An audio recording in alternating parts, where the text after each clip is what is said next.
मुंबई को दहलाने की साजिश किस तरीके से तहव्वुर राणा ने रची, क्योंकि अब परत दर परत जो बातें हैं वो खुलकर के सामने आएगी। एनआईए पूरे मामले की जांच पड़ताल अब करेगा। इंटरनली क्या कुछ हुआ है, इसके तार कहां से जुड़ते हैं, पाकिस्तान का सीधा कनेक्शन इस पूरे मामले में है, तो फिर पाकिस्तान किस तरीके से संलिप्त रहा, क्या और साजिशें रची गई थी। 2 दिनों तक मुंबई को दहलाने के बाद कसाब पुलिस के हत्थे चढ़ा था, लेकिन इसके पीछे का जो मास्टरमाइंड है, जो सारी चीजों में मदद कर रहा था, कैसे क्या होना है, कहां से हथियार मिलने हैं, फिर आगे का रोड मैप क्या होगा, ये सारा डिपार्टमेंट, ये सारा काम तहव्वुर राणा का था। और वो तहव्वुर राणा आज भारत की गिरफ्त में है। ये भारत सरकार की एक बड़ी कामयाबी के तौर पर देखा जाना चाहिए और आज वो इंसाफ मिला है जो 17 साल पहले मिलना था।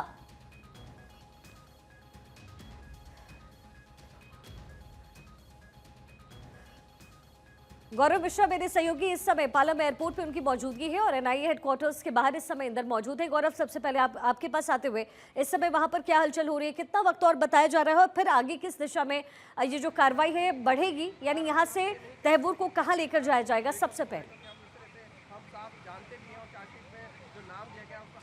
बिल्कुल, देखिए पालम एयरपोर्ट की तस्वीरें जो हमने दिखाई, किस तरीके से तहव्वुर राणा जो है वो भारत पहुंचा, विशेष विमान से उसको लेकर के आया गया और उसमें तमाम जो अधिकारी थे वो भी मौजूद थे एनआईए के। सबसे पहला जो प्रोसीजर था कि जो गिरफ्तारी से जुड़े जो मामले थे, वो कागजी जो कार्रवाई पूरी करनी थी वो यहाँ पर अधिकारियों की तरफ से की गई। और लैंड होने से ठीक पहले हमने दिखाया था कि किस तरीके से 3 से 4 ब्लैक कलर की जो स्कॉर्पियो गाड़ियाँ थी सेना की, वो यहाँ पर पहुँची थी। उसमें एनआईए के भी अधिकारी मौजूद थे। कुल मिलाकर कहें तो सभी जो प्रक्रिया है वो पूरी हो चुकी है। तहव्वुर राणा की अगर बात करें, अब उसकी उल्टी गिनती यहां से पूरी तरीके से शुरू हो जाएगी, क्योंकि अब जो सफर होगा वो सफर बहुत ही ज्यादा मैं कहूं बड़ा होगा। और अब तक 17 सालों का इंतजार तो था, वो भारत ने किया, भारत की एजेंसियों ने किया, तो कहीं ना कहीं ये कूटनीतिक जीत जो भारत की हुई है। और अब आगे की जो कार्यवाही है वो फिलहाल की जा रही है। अभी मूवमेंट, क्योंकि जो ये मेन गेट है, अभी कोई बहुत ज्यादा मूवमेंट जो है वो आपको यहाँ नजर नहीं आएगी। एक बार मैं फिर से आपको तस्वीरों के तरफ लेकर के चलता हूं, क्योंकि ये जो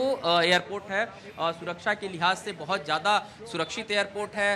वीवीआईपी मूवमेंट होते रहती है। एक गाड़ी आप देखिए जरूर अंदर प्रवेश कर रही है। इसी तरीके से अब से कुछ देर पहले 2 से 3 गाड़ियां और इस पालम एयरपोर्ट के अंदर गई थी। एयरपोर्ट के अंदर उसकी गिरफ्तारी हुई। गिरफ्तारी होने के बाद से जानकारी ये मिल रही है कि जो मेडिकल का प्रोसीजर है शुरुआती, वो यहाँ पर किया जा सकता है, उसमें जितना भी समय लगे। उसके बाद उसको यहाँ से सीधे लेकर के निकलेंगे एनआईए हेडक्वार्टर के लिए। और एनआईए हेडक्वार्टर पे लेकर के जब निकलेंगे तो आपको मैं एक और आपको तस्वीर दिखाऊं। यहाँ देखिए दिल्ली पुलिस के 2 जो जवान हैं आपको नजर आ रहे होंगे। एक मोटरसाइकिल आपको नजर आ रही होगी। अब से थोड़ी देर पहले ये यहाँ पर नहीं थे, लेकिन अभी आप नजर आ रहे हैं। तो अब धीरे धीरे जैसे जैसे निकलने का जो इनपुट आएगा, इनको रूट किस तरीके से तैयार करना है, क्योंकि जब मूवमेंट होती है उसके कम से कम 5 से 10 मिनट पहले ही मूवमेंट से जुड़ी जो रूट की जानकारी है वो सर्विलांस के माध्यम से और उससे दी जाती है और उसकी जो तैयारी है वो पूरी तरीके से हो गई है।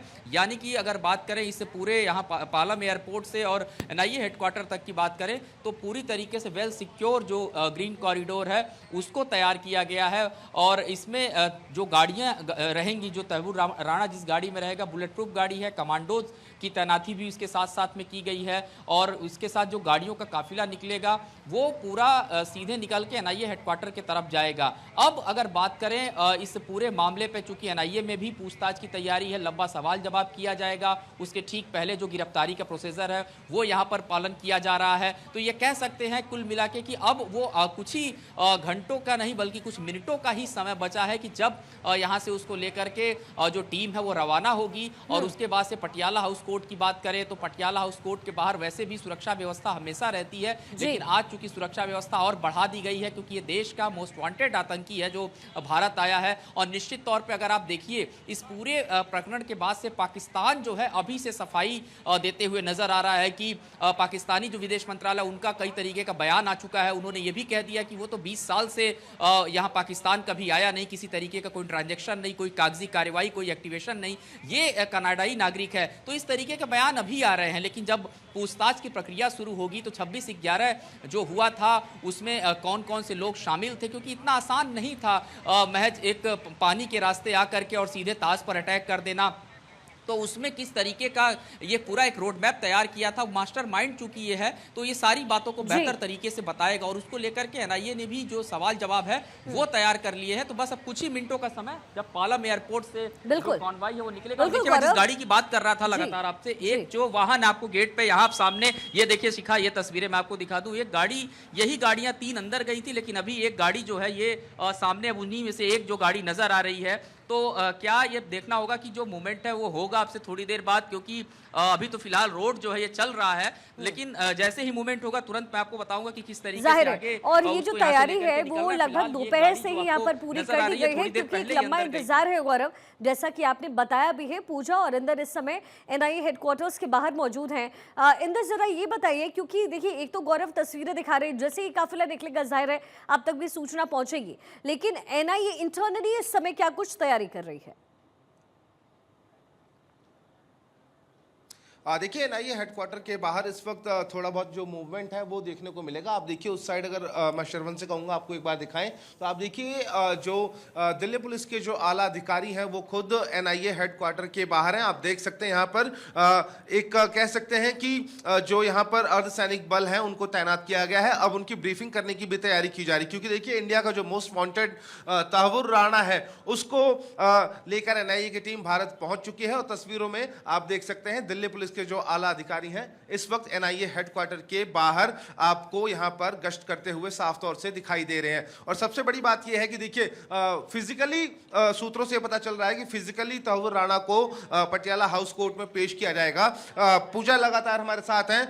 पूजा, क्या लगता है कि तहव्वुर राणा को फिजिकली कोर्ट में पेश किया जा रहा है? हालांकि पहले ये लग रहा था सिक्योरिटी वजह से कि उसको वर्चुअली पेश करेंगे, पर आपको क्या लगता है कि कितने दिन की रिमांड मिलने वाली है और क्या कुछ जब एनआईए पूछताछ शुरू करेगी तो क्या कुछ निकलकर सामने आने वाला है? देखिए बहुत सारे सवाल रहेंगे एनआईए के, और ये सवाल दरअसल आतंक से जुड़े हुए होंगे, क्योंकि जिस बात का जिक्र अभी आप भी कर रहे थे और इनफैक्ट गौरव भी कर रहे थे कि ये कोई आसान नहीं हो सकता कि आप पानी के रास्ते आएँ और आप इस तरीके से इतना बड़ा हमला प्लान भी करते हैं, उसको एग्जीक्यूट करते हैं।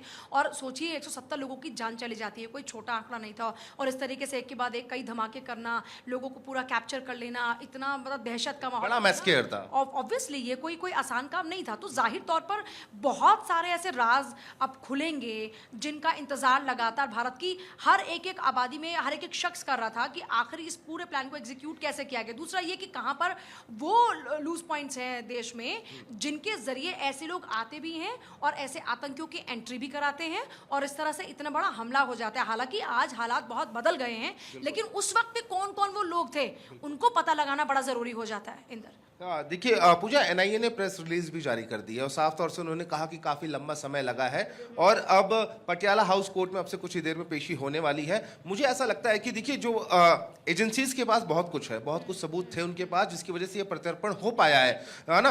अब मुझे ऐसा लग रहा है कि देखिए जो स्लीपर सेल्स हैं या इनके तार और कहाँ तक जुड़े हुए थे, इंडिया में वो कौन लोग हैं जो छुपे हुए हैं, जो ऐसी घटनाओं को अंजाम देने में ऐसे लोगों की मदद करते हैं। क्या लगता है आपको कि क्या कुछ और निकलेगा?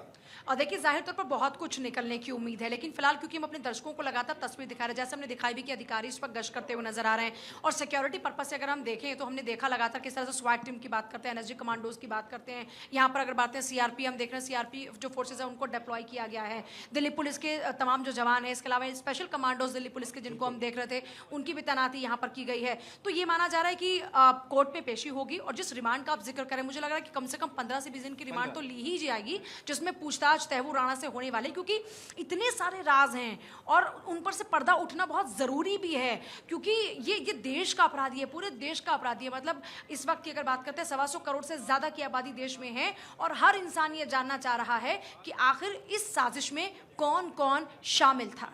बिल्कुल, देखिए शिखा, साफ तौर से जिस तरीके से हमारी सहयोगी पूजा बता रही हैं, देखिए एनआईए टीम लेकर तहव्वुर राणा को पहुंच चुकी है। जिस तरीके से पूजा बता रही थी कि अभी कई परतें खुलनी बाकी है, उन लोगों का अब पता चलेगा जब तहव्वुर राणा से उन लोगों का सामना कराया जाएगा। मुंबई की क्राइम ब्रांच भी मुझे जरा इंदर अपडेट आप कीजिए कि यहाँ पालम एयरपोर्ट से ये काफिला निकलेगा और एनआईए दफ्तर पहले पहुंचेगा या फिर कोर्ट में पेशी होगी, क्या प्रोसीजर क्या है, क्या डिसाइड हुआ है?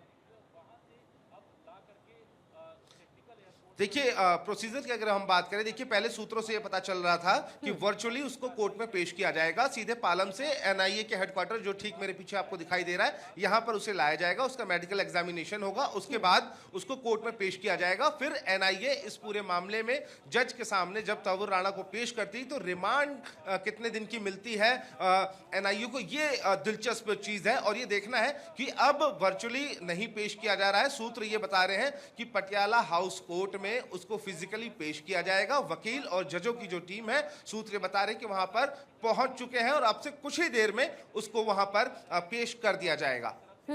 अच्छा देखिए, ये एक लंबा इंतजार रहा है, 17 साल का इंतजार समझिए, क्योंकि 2013 में जो है गिरफ्तारी हो चुकी थी अमेरिका में, फिर वहां से 14 साल का इंतजार है जो भारत ने किया है। अब जाहिर है यहाँ पर एनआईए किस तरीके से तैयारी कर रही है, क्योंकि इसका जो डायरेक्ट असर है वो पाकिस्तान पर पड़ेगा, और अगर ये पाकिस्तान से कनेक्ट होता है तो फिर कहीं ना कहीं इसके जो तार है पाकिस्तान से जुड़ेंगे, तो दोनों देशों के बीच वैसे भी जो तमाम तरीके की रस्साकशी होती है वो नजर आती है, लेकिन डायरेक्टली ये पाकिस्तान को अफेक्ट करेगा। देखिए शिखा, मुझे लगता है पाकिस्तान ने भारत से हमेशा मुंह की खाई है और इस बार भी मुंह की खाएगा। पूजा से पूछ लेते हैं, पूजा क्या लगता है कि जब परतें खुलेंगी, वो पाकिस्तान का नागरिक था, पाकिस्तान की तरफ से बयान भी आ गया कि भाई उन्होंने अपने दस्तावेज बहुत सालों से रिन्यू नहीं कराए, तो वो अब कनाडा के नागरिक हैं, कहीं ना कहीं डिफेंड करने की कोशिश कर रहा है पाकिस्तान खुद को। और देखिए, कोई पहला मौका नहीं है, हमने हर मौके पर देखा, जब जब ऐसा हुआ, जब जब यहाँ पर पाकिस्तानी आतंकी पकड़े जाते हैं, पाकिस्तान ने हमेशा उनके शवों तक को लेने से इनकार कर दिया, तो हमने ये हमेशा देखा है। लेकिन इस बार, और देखिए क्योंकि एनआईए की अगर तैयारियों की बात करते हैं तो एनआईए, माफ कीजिएगा, अगर हम